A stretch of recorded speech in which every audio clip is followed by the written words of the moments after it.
fight with us, principle has. The fact that we are the only industrialized nation on the face of the earth that doesn't provide universal health care. What happens over there happens over here. Do you think they care about hospitals being bombed, mothers trying to birth babies in the world in a war zone? They don't care about it over there because they don't care about it over here. And you know who they are. Let's just go and call some names. Loyalty is meaningless. It depends on what you are loyal to. Let me tell you something, Sister Turner, for me, I don't worship no man, I don't worship no woman, I don't worship any political affiliation. I worship God and I serve the people. And this is the truth. That we need justice and security for both peoples. Both peoples, justice and peace. And without justice and peace and security for both peoples, then neither peoples will have justice and peace and security. And let me tell you something, we can't war our way to peace.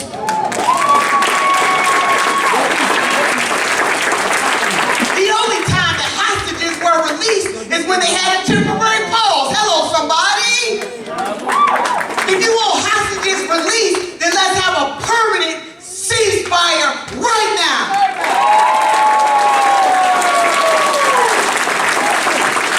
Loyalty has no meaning. It depends on who you're loyal to. So I'm wrapping this thing up. Let me just say this to you. My grandmother had a saying.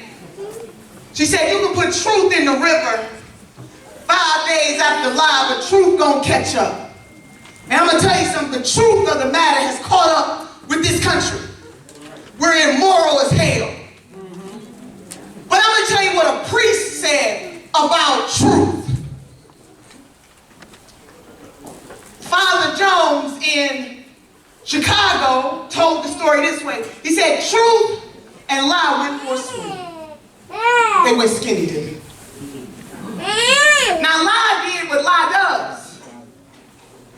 Did not get in the water. So as truth is swimming, lied and put on truth's clothes and marched back into the city with the garment of truth. And people looked upon lie. They knew it was a lie, but they said, oh, let us behold truth. When truth got back to the shore and saw that lie had taken his clothing, he could not put on the garment of lie because he is the truth. So he marched into the city and people had to behold the naked truth. And the naked truth right now is that our nation is aiding and abetting genocide and we are complicit. That is the naked truth. Behold the naked truth. Embrace the naked truth. Naked truth. That's it. Genocide is never justified. So all of you in good conscience, no matter who you hail from, no matter what religion you rocking, no matter what you rocking, we are here together today to stand up for truth and justice in all of its forms for all people, for all time. Free Palestine!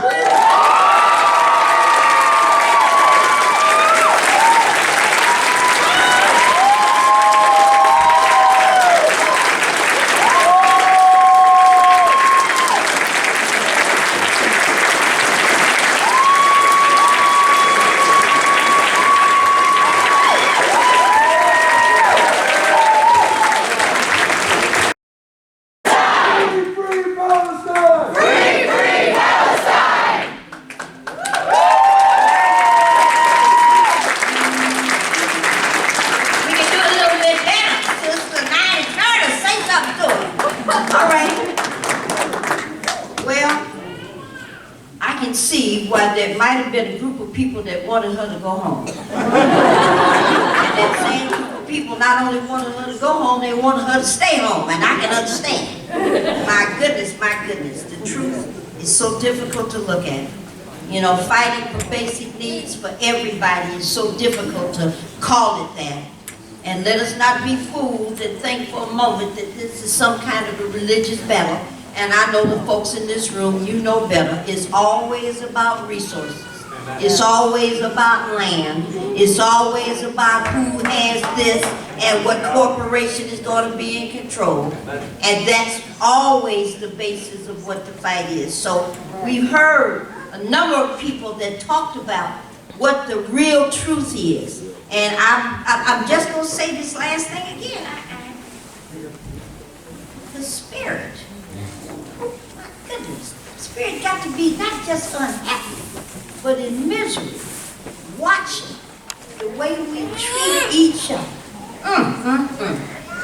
Most of you all, one day, you all are going to pass away. I'm not. Right? And at the moment, when the Lord says, Maureen, you don't have to die, but come on up here. I'm going to say, I'm on my way. I only have one request, Lord. The Lord's going to say, you can't bargain with me. Yeah, I want to just tell you what I want to do. When it's my turn, I want to sit right next to you. So when this one comes up, and I look and I say, this person was really great. Let me. And this one comes up, oh, that one tried as hard as they could. But that mother squatcher right there, not that one, Lord. So are you sure? Yes, I'm sure. Send them that way. That's my only wish. Now, between now and then, I'm able to point that truth out. And right now, we're going to bring up a sister who is so difficult to describe. I'm going to take a moment of personal pleasure and personal permission. She's from Southwest Detroit. It's just crazy. Threatening on the picket line, getting arrested and all this kind of stuff. But what people don't know, the times when she's able to come into the city. And I'm going to be careful the way I describe this. She's threatened all the time. And people that have no moral compass, that don't have any value in life, and I'm going to say that, send her things in writing to talk about pain. And you just wonder what kind of spirit would allow such things to happen. But she continues.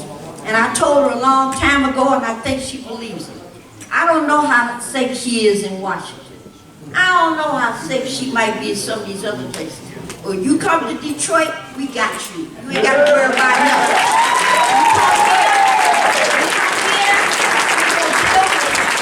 Now, my pastor here will say this last thing. I'm for nonviolence, but you all know I've said it before. I'm on the fence. I could go any way. I could fall off, right? I could go in any direction.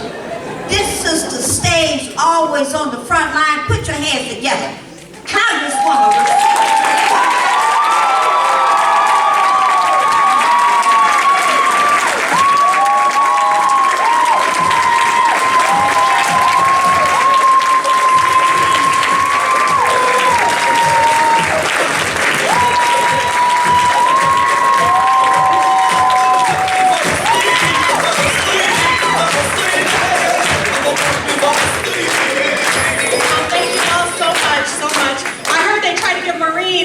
A script. That's funny. But thank you all so much. The thing about Maureen is she has been on the front lines for a very long time, y'all. And I don't care who it is that's the child that needs to be clothed, the child that needs to be fed, she has been on the front lines. And as Maureen knows, and many of the community mothers all throughout the most beautiful, blackest city in the country that raised me, we always say, cutting off water is violence. I don't care if it's here in Detroit or in Hudson. We must demand that water is a human right everywhere. So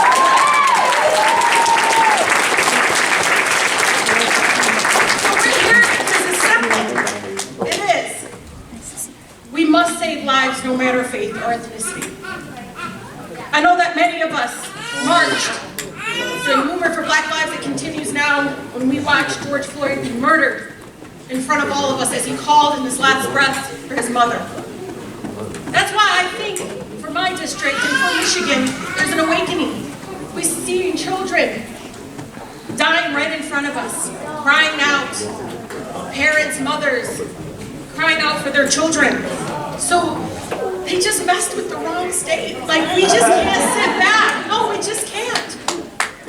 I don't care if it was days while many of the protesters, as they demanded the George Floyd Justice in Policing get passed, they marched and marched and marched, even when people pushed back, even when they were being tear gassed, and we won that case, even when they were literally being abused.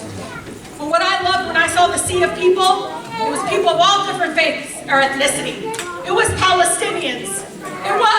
It was black folks, white folks, Jewish folks. It was everybody coming together and saying, Black Lives Matter. And we're going to continue to fight, no matter who it is, to save every life, no matter faith or ethnicity.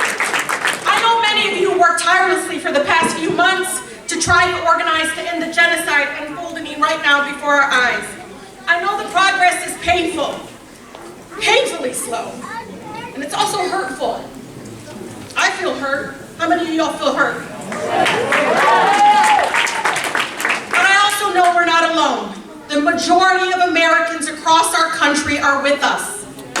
I kid you not, I watch it, knock, in the Dearborn office building. The same person fighting for Dreamers is saying to me, oh, I'm here to say ceasefire.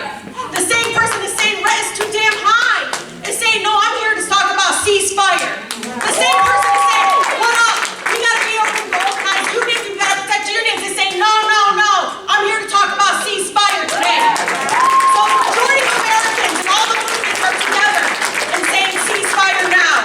But I know this, it's ceasefire, comma, end the apartheid, comma, end the blockade and genocide, comma, end all forms of oppression.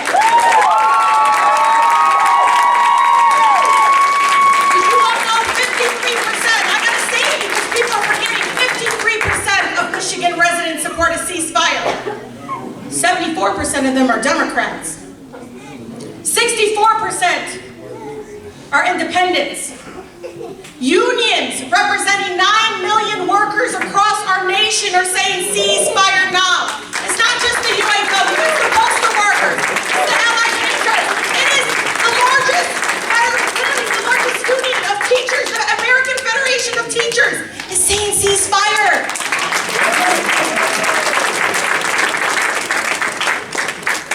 People around the world of all different backgrounds and faiths and ethnicities and countries have seen what is happening to Palestine and have decided they can no longer remain silent. Over the past few weeks, we've heard a lot about how the president and the administration are, quote, concerned, troubled by the Israeli government's actions. And yet this past week, I was hopeful. I really was this time. This past week, once again, our country vetoed a resolution at the United Nations for the third time calling for an immediate ceasefire, moved to bypass Congress literally within minutes to send more weapons to the genocidal maniac of Netanyahu, to drop more bombs on innocent children. In Congress, many of our colleagues, ceasefire now! Ceasefire now! Ceasefire now! In Congress, many of my colleagues have approached me, Maureen. You ever have people come up to you, Maureen, and they'll like kind of go, hey, God, Netanyahu, I don't support him. Well, that's good. Why'd you give him billions of dollars? You voted yes. No.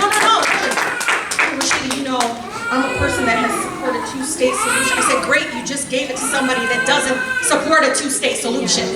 You know, wherever you're at, I'm saying, understand. I need them to understand their votes matter. They're enabling and emboldening yet more killings.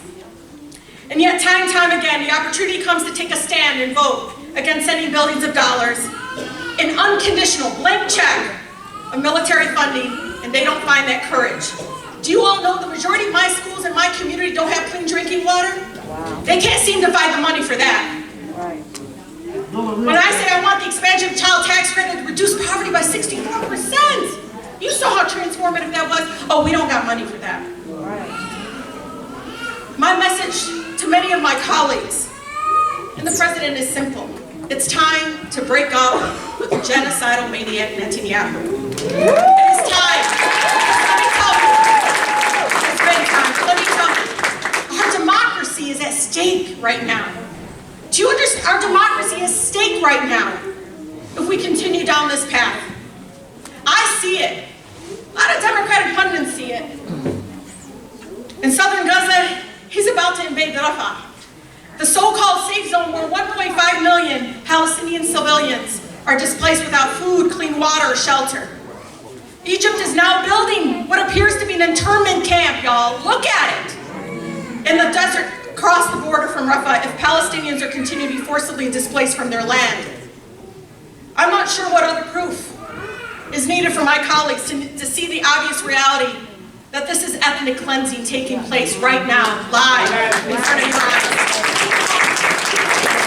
Famine and disease are rampant. You all know this. Children are forced to eat grass, animal feed to just survive.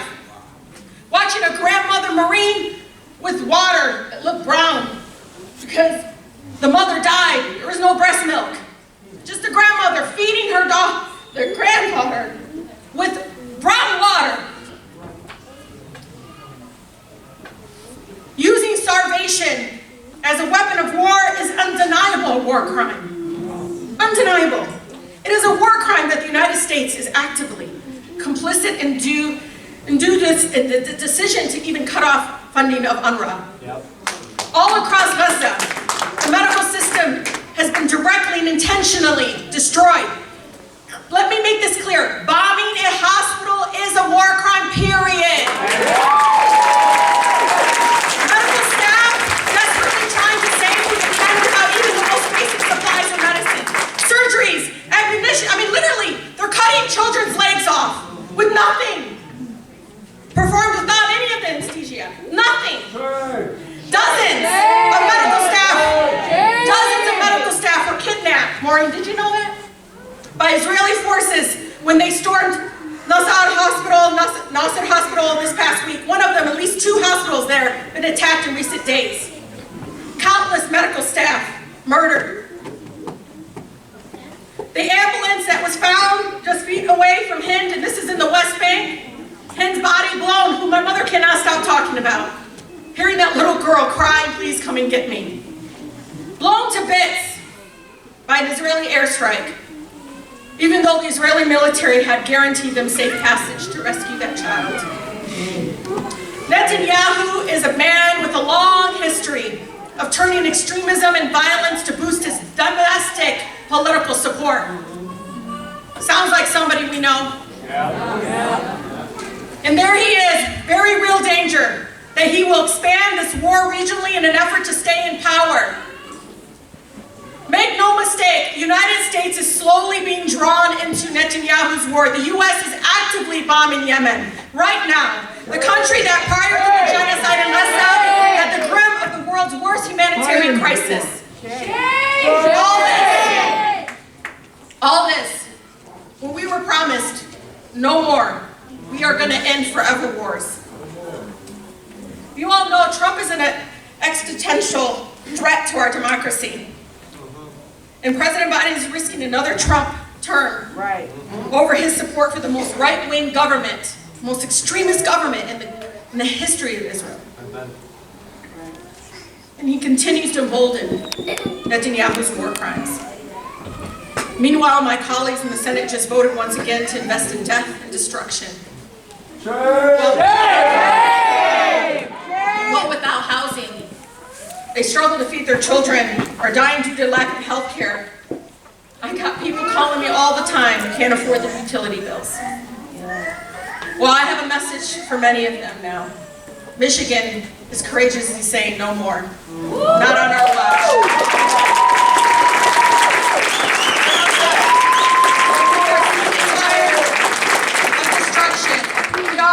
We really are tired of killing. We want to invest in life. How about that, Maureen? And I want to tell you all something. There is nothing humanitarian about temporary pause in this death and destruction. We need a permanent ceasefire.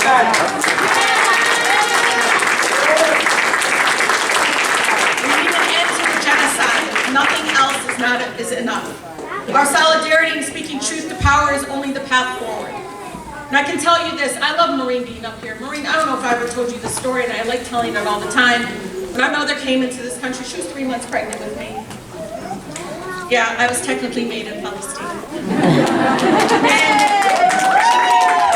she came here, and she didn't speak English. And I remember her first parent meeting. We all had these child of immigrant stories, but my mom's first parent meeting, we didn't have no PTA up in Palestine. And so, everybody knew each other, and they just go call on you, and the teacher would tell on you. It was pretty funny. But I can tell you, I remember this as a little girl in kindergarten, Rev. And you remember little things when you're little, like people don't remember, you're watching. And I remember my mom trying to introduce herself. Hi, I'm Fatima. And they're like, the black mothers in the room were like, Fatima, we can't hear you, speak up. Speak up. With all the folks coming at me, it's the black mothers in the community that, keep speaking up. Speak up, Rashida. It is that going to continue to always, honestly, I always think about that moment. Because you can't side, you can try to censure me, but they can't censure the world. Right?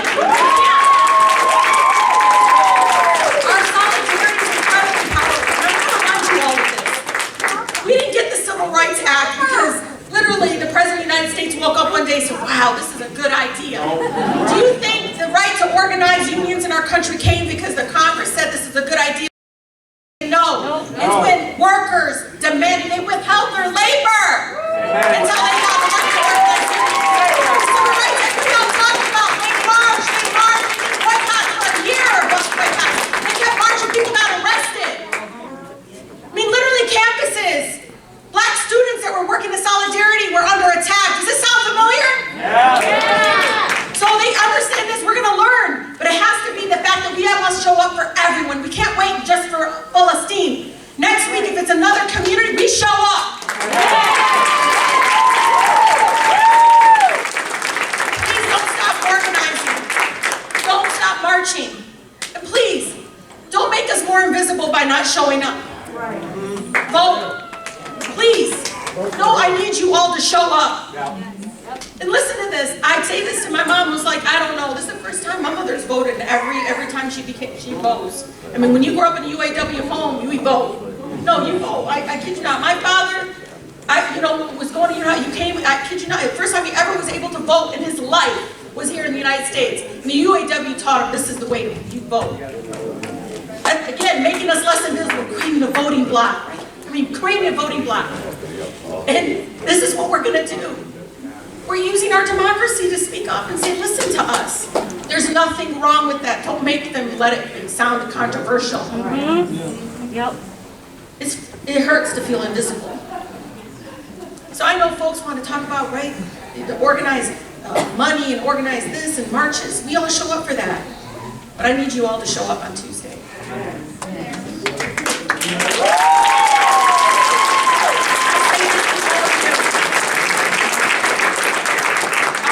Inspired, because I kid you not, every movement that have come to my office to talk to me about the federal budget, I don't care if it's the folks trying to end homelessness, the folks trying to literally working on making sure SNAP and WIC doesn't get cut, the folks coming to my office talking about, hey, what else can we do about making water affordable, the same folks that come to me and say, Rashida, what are we going to do about DACA, every single one is like, how's ceasefire going, because we need that. Right. You should be inspired that this movement has brought so many of us together in speaking truth to power. I want you to be embraced by, this should give you a time of darkness that you feel in your hearts, light. That the majority of Americans are with us outside of Congress. They are. We just have to use every tool in the toolbox to speak that truth. And that means showing up in every single way possible to speak that truth. Thank you.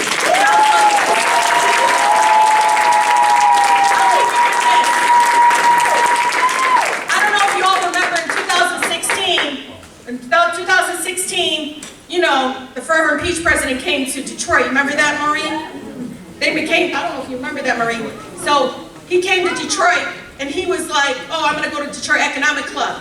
You guys remember this? And they were not going to let us ask any questions. Well, 12 of us came up, and we're like, okay, we're going to go. We got tickets. We're going to go. We're going to ask him questions. So I was number 7.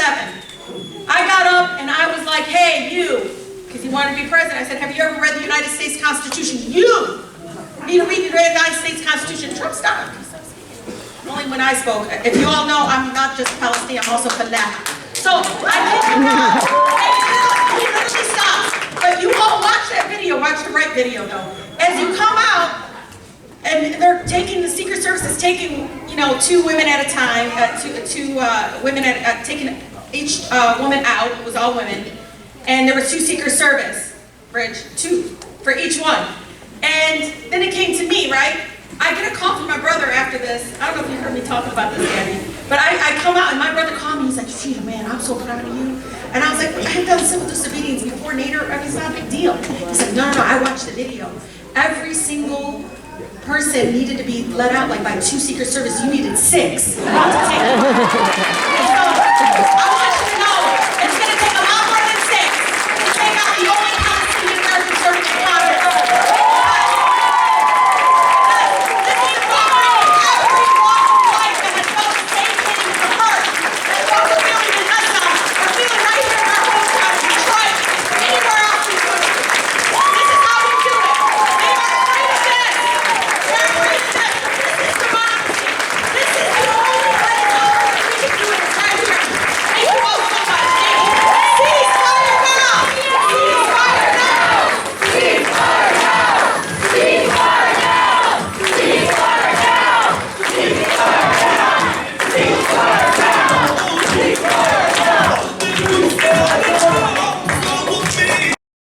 So your name is Lisa, and why are you here, Lisa? I think I'm here for the same reason that everybody is here, to support everybody and stop the genocide, of course. But have you been to any of the other protests about Palestine? Is this your first one about Palestine? I was going to go to one and then they canceled it. So, yeah. Okay, well that's cool then. And then you want to be involved in the new. What is they're going to do something where they bring petitions to the Congress? Yeah, let me just take a picture of it. That's a really good thing to take a picture of. Okay, cool. Okay, did you anything you wanted to say? This goes to on the Flint Underground YouTube channel. I'm from Flint, and I take videos of stuff like this all the time. Yeah, I think everybody else said it very eloquently, better than I could. So. Yeah, it was inspiring though, wasn't it? You know, I did shed a tear when I heard her talk. And I thought I was the only one. I had to fight back the tears. It was a lot. Yeah, it is. Yeah, so, which is why I'm here. So. Yeah. Okay, well, unless you got something else to say, I'll probably see you at another protest sometime. Sure. Cool. Thanks, Jen.